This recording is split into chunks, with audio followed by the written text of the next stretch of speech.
പിന്നെ ഞാനിപ്പോൾ current CK creatives എന്ന് പറഞ്ഞിട്ട് ഒരു അഡ്വർടൈസിംഗ് ആൻഡ് മാർക്കറ്റിംഗ് കമ്പനിയിൽ വർക്ക് ചെയ്യാണ്. കാലിക്കറ്റ് ബിൻഫ്രൈ പ്രൊപ്പറേറ്റർ ആയിട്ടുള്ള. അവിടെ നമ്മളെ സ്കിൽസിൽ തന്നെ പ്രീവിയസ് ആയിട്ടുള്ള സ്റ്റുഡൻസ് ഒരു CKന്റെ അണ്ടറിൽ തിങ്ക് എന്ന് പറഞ്ഞിട്ട് ഒരു ഡിജിറ്റൽ മാർക്കറ്റിംഗ് വിങ് സ്റ്റാർട്ട് ചെയ്തിട്ടുണ്ട്. അവിടെ ഞാനിപ്പോൾ SEO and Google ads specialise ചെയ്തിട്ട് അവരുടെ അണ്ടറിലാണ് വർക്ക് ചെയ്യുന്നത്. ഹായ്, എൻ്റെ പേര് വിഷ്ണുദാസ്. ഞാൻ ഡിഗ്രി കഴിഞ്ഞിട്ട് ഒരു സ്കിൽ ഓറിയന്റഡ് ആയിട്ടുള്ള കോഴ്സ് എടുത്ത് പഠിക്കണം എന്നുള്ള രീതിയിൽ ഒരുപാട് സെർച്ച് ചെയ്തിട്ടുണ്ടായിരുന്നു. ഞാൻ സ്കിൽസ് ഹബിൽ എത്തിപ്പെട്ടത്. അതോടെ വന്നതിന് ശേഷം വർക്ക് എക്സ്പീരിയൻസ്ഡ് ആയിട്ടുള്ള ക്ലാസ്സും കാര്യങ്ങളൊക്കെ ആയിരുന്നു. അപ്പോൾ നല്ല രീതിയിൽ എക്സ്പ്ലോർ ചെയ്യാൻ പറ്റിയിട്ടുണ്ട് ഈ ഡിജിറ്റൽ മാർക്കറ്റിംഗ് ഫീൽഡ്. പിന്നെ സാറുമാരൊക്കെ ആണെങ്കിലും നല്ല സപ്പോർട്ടും കാര്യങ്ങളൊക്കെ ആയിരുന്നു. ഞാൻ വർക്ക് ചെയ്യുന്ന ടൈമിൽ തന്നെ എന്ത് ഡൗട്ട് ഉണ്ടെങ്കിലും വർക്ക് ടൈമിലാണെങ്കിലും എല്ലാത്ത ടൈമിലാണെങ്കിലും സാറുമാരുടെ അടുത്തൊക്കെ നല്ല സപ്പോർട്ട് ആയിരുന്നു. പിന്നെ ഞാനിപ്പോൾ കറന്റ് CK ക്രിയേറ്റീവ്സ് എന്ന് പറഞ്ഞിട്ട് ഒരു അഡ്വർടൈസിംഗ് ആൻഡ് മാർക്കറ്റിംഗ് കമ്പനിയിൽ വർക്ക് ചെയ്യാണ്. കാലിക്കറ്റ് ബിൻഫ്രൈ പ്രൊപ്പറേറ്റർ ആയിട്ടുള്ള. അവിടെ നമ്മളെ സ്കിൽസിൽ തന്നെ പ്രീവിയസ് ആയിട്ടുള്ള സ്റ്റുഡൻസ് ഒരു CKന്റെ അണ്ടറിൽ തിങ്ക് എന്ന് പറഞ്ഞിട്ട് ഒരു ഡിജിറ്റൽ മാർക്കറ്റിംഗ് വിങ് സ്റ്റാർട്ട് ചെയ്തിട്ടുണ്ട്. അവിടെ ഞാനിപ്പോൾ SEO and Google ads specialise ചെയ്തിട്ട് അവരുടെ അണ്ടറിലാണ് വർക്ക് ചെയ്യുന്നത്. അവരാണ് നമ്മളെ ഹെഡ് ആയിട്ട് വരുന്നത്. അപ്പോൾ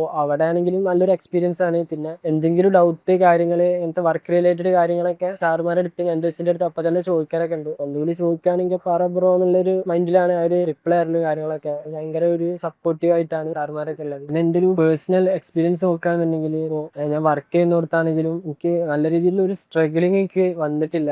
സ്കിൽസ് ഹബിനാണെങ്കിലും സാറുമാർക്കാണെങ്കിലും നല്ലൊരു അതൊരു ഇൻഫ്ലുവൻസ് കൊണ്ട് തന്നെയാണ് നമ്മളതായിട്ടുള്ള രീതിയിൽ നമ്മൾ ട്രൈ ചെയ്യണം. നമുക്ക് ഒരു പ്രൊഫഷണൽ കോഴ്സ് സ്കിൽ ഓറിയന്റഡ് ആയിട്ടുള്ള കോഴ്സ് എടുത്ത് പഠിക്കണം എന്ന് ആഗ്രഹിക്കുന്ന സ്റ്റുഡൻസിന് ഞാൻ എന്തുകൊണ്ടും സ്കിൽസ് ആണ് റെക്കമെൻഡ് ചെയ്യുന്നത്. Thank you.